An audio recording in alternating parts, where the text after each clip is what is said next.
Hello friends, I hope सब लोग बढ़िया होंगे। हम कंटिन्यू करेंगे ब्रैंकियोस्टोमा यानी एम्फिऑक्सिस।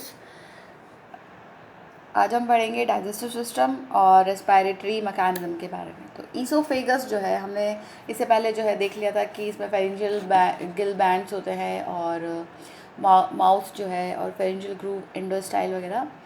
ईसोफेगस जैसे कि हमारा भी एक फूड पाइप है, तो यहाँ पे जो फेरिंग्स है वो पोस्टीरियरली ओपन होती है इंटू नैरो सीलिएटेड। यहाँ पे सीलिया लगे हुए हैं ईसोफेगस में, जो कि इंटरनल इसकी लाइनिंग होती है सीलिया की। और ये आगे जाके ईसोफेगस जो है वो इंटेस्टाइन में या फिर गट में जो है ओपन होता है। फिर इंटेस्टाइन है, इसके बाद इंटेस्टाइन एक लॉन्ग ट्यूब है जो कि सस्पेंडेड रहती है, जो डॉर्सल मीजेंट्री है उसमें, in the atrium by the dorsal mesentery and arising from the dorsal body wall. और उसके बाद ये एट्रियल कैविटी में जो है सस्पेंडेड रहती है और ये कवर रहती है by thin layer of smooth muscles. और इंटरनली जो है यहाँ पे ये लाइन रहती है बाई सेवरल सीलेटेड ट्रैक्ट्स।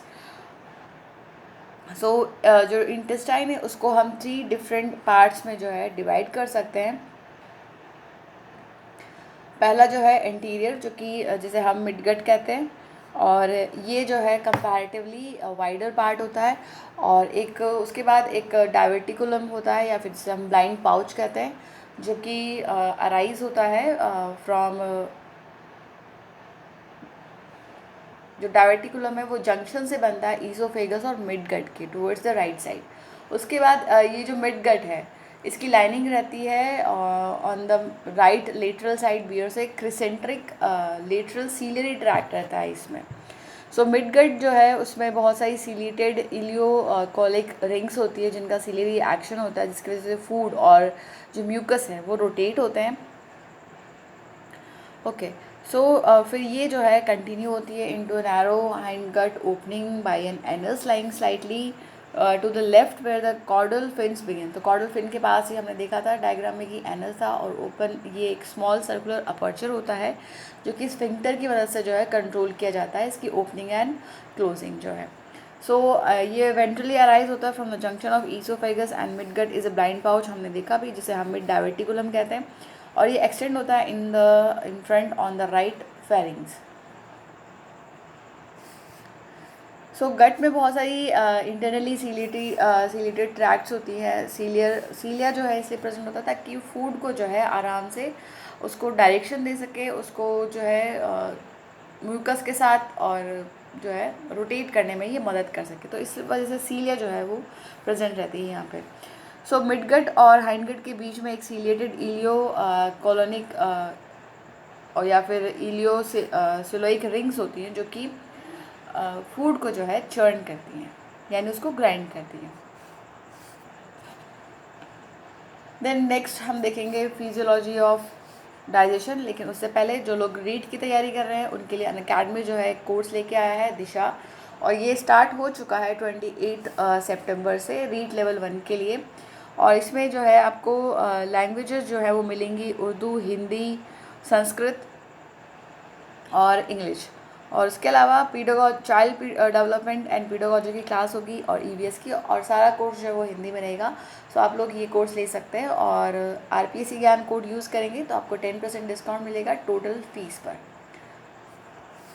चलो कंटिन्यू करते हैं। डाइजेस्टिव ग्लैंड्स देखेंगे अब हम इसके। डाइजेस्टिव ग्लैंड में देखो पहला क्या है कि मिड डाइवर्टिकुलम, जिसे हम इसमें मेन जो डाइजेस्टिव ऑर्गन है वो होता है क्या, लिवर होता है, जिसे कि मिड डाइवर्टिकुलम कहते हैं, या फिर उसे हम हिपैटिक सीकम भी कह सकते हैं।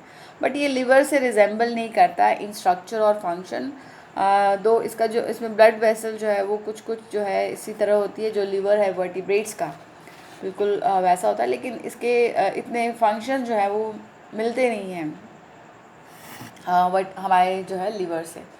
ये अराइज होता है as a blind pouch from the ventral junction of oesophagus and midgut and extend forward into the atrial cavity.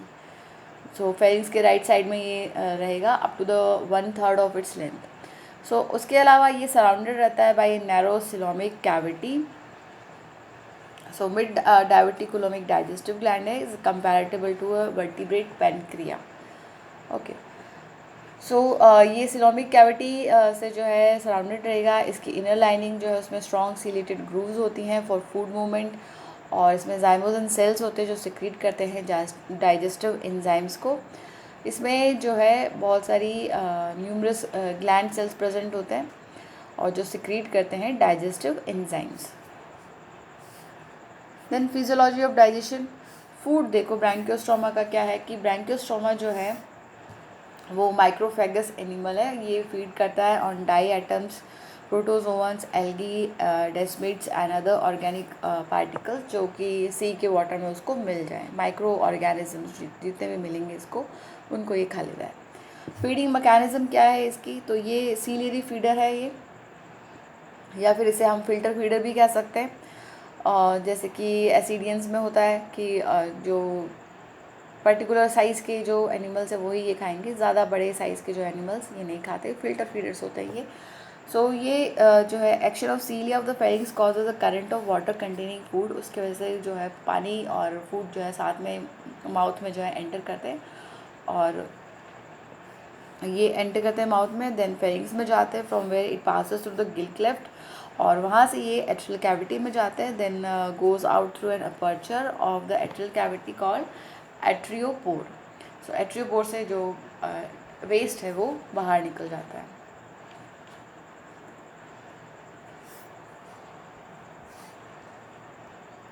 Then है डाइजेशन।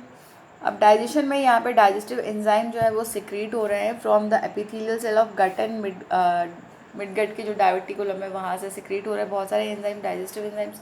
दो सोर्सेज है इसके, ये midgut diverticulum and midgut epithelium. So food cord जो है pharynx से पास होते हुए ईसोफेगस में होते हुए मिडगट में जाती है, एंड यहाँ पे मिक्स होता है फूड के साथ enzymes as it passes along, and digestion starts in the midgut and continue in the hindgut. उसके बाद क्या होता है कि इसके बाद जो है एक्स्ट्रा सेलुलर डाइजेशन भी होता है, इसमें इंट्रा सेलुलर डाइजेशन भी है, और जिसमें फूड पार्टिकल्स है वो लिए जाते हैं into the taken into the epithelial cell of the hindgut and digested there. So कुछ पेपिला होते हैं on the floor of atrium containing phagocytic cell, जो कि एनगल्फ करते हैं फूड पार्टिकल्स को, जो कि एट्रियल कैविटी से जो है पास होते हैं, उनको ये एनगल्फ कर लेते हैं। सो इसमें मेनली एक्स्ट्रा सेलुलर डाइजेशन है, लेकिन इंट्रा सेलुलर डाइजेशन भी जो है यहाँ पे होता है, और ये इसका यूनिक जो है फीचर है। देन यहाँ पे एब्जॉर्प्शन होता है फूड, डाइजेस्टेड फूड का, जो कि मोस्टली जो है हाइंडगट में होता है, एंड कुछ अमाउंट तक जो है मिडगट में भी होता है। सो ब्रैंकियोस्टोमा में जो है यहाँ पे amylase, lipase and proteases enzymes जो हैं वो सिक्रीट होते हैं, लेकिन इनमें जो है पेप्सिन एब्सेंट होता है डाइजेस्टिव एंजाइम्स में, जैसा कि बाकी के वर्टिब्रेट्स में होता है वैसा इनमें नहीं होता है ब्रैंकियोस्टोमा में। और डाइजेस्टेड फूड जो है वो मिडगट में एब्जॉर्ब हो जाएगा, मोस्टली हाइंडगट में होता है और पार्टली जो है मिडगट में होता है, और फाइनली जो ये एनस के थ्रू जो है एक्सक्रीटरी प्रोडक्ट जो है वो बाहर निकाल दिया जाता है। देन है इसकी रेस्पिरेटरी मैकेनिज्म। सो यहाँ पे स्पेशल रेस्पिरेटरी ऑर्गन्स जो है इसमें नहीं होते हैं, इसमें एब्सेंस होती है। तो फेरिंजियल वॉल जो है ब्रैंकियोस्टोमा की, वो उसमें बहुत सारी वेसल्स प्रेजेंट होती है, वो हाई रिचली वैस्कुलर है, और यहाँ पे जो है जो वाटर करंट एंटर होती है फेरिंजियल कैविटी में, वो फ्रेश ऑक्सीजन को लेके आती है, और उसके बाद जो ब्लड है वो जो उसमें सरफेस के बिल्कुल क्लोज फ्लो होता है, तो इस वजह से एक्सचेंज हो जाता है बिटवीन CO2 एंड O2, और वाटर कैन ईजिली आकर, जैसे हमारे होता है एल्वेलाई में CO2 और O2 का एक्सचेंज होता है लंग्स की। तो इनमें क्या है कि सरफेस के जस्ट क्लोजली जो है फ्लो करता है ब्लड, तो आराम से एक्सचेंज होता है CO2 और O2 का। लेकिन यहाँ पे कोई कैपिलरी नेटवर्क नहीं है इनके गिल बार्स में, और इनमें फर्दर जो है रेस्पिरेटरी पिगमेंट भी एब्सेंट है। ब्लड में जो है कोई रेस्पिरेटरी पिगमेंट नहीं है, जैसे हम लोगों में हीमोग्लोबिन है, तो इनमें ये एब्सेंट होता है। सो यहाँ पे सो जो मेन है रेस्पिरेटरी रोल जो है किसका होता है इसमें, फेरिंग्स का होता है। सो यहाँ पे गैसियस एक्सचेंज होता है through superficial area such as fins, metapleural folds और एट्रियल वॉल, जिनमें लिम्फ स्पेसेस प्रेजेंट रहते हैं, तो उनकी वजह से जो है यहाँ पे आराम से एक्सचेंज ऑफ गैसेस हो जाता है। सो ये कंप्लीट हो गया हमारा रेस्पिरेटरी मैकेनिज्म, क्योंकि कोई ऑर्गन वगैरह है नहीं तो आराम से छोटा सा ही टॉपिक था ये। नेक्स्ट है इसका वैस्कुलर सिस्टम, और उसके बाद जो है एक्सक्रीटरी सिस्टम, एंड लास्ट जो है बच जाएगा इसका nervous system, and then sensory and reproductive system. तो उसके बाद ये कंप्लीट हो जाएगा नेक्स्ट वीडियो में, और उससे नेक्स्ट वीडियो में हम इसके क्वेश्चन आंसर कर लेंगे। तब तक अच्छे से पढ़ाई कीजिए, अपना ख्याल रखिए। All the best, thank you.